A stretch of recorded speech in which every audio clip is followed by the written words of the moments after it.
yàq-yàq yu ñu yàq réew mi da koy naqari et chaque fois la même phrase la may wax mu ne ma gis nga lii ñun mënuñu ko fàtte ça ñii ñan ñoo ci am 30 ans amul daanaka lan moo tax ñu dem c'était pour que le Sénégal change président Diomaye loolu la may chaque fois mu ne ma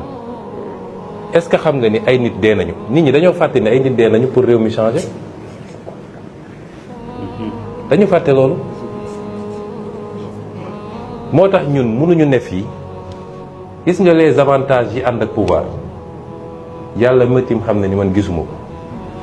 parce que amul solo bu ñu tombé woon ci loolu rek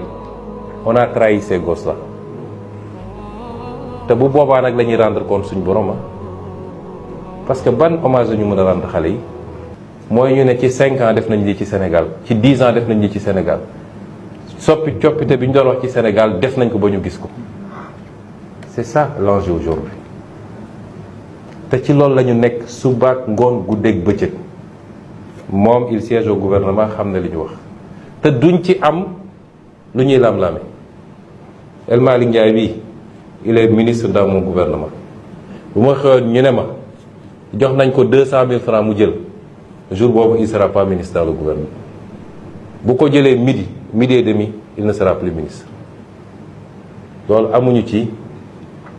luñ ciy sédd ak luñ ciy calculer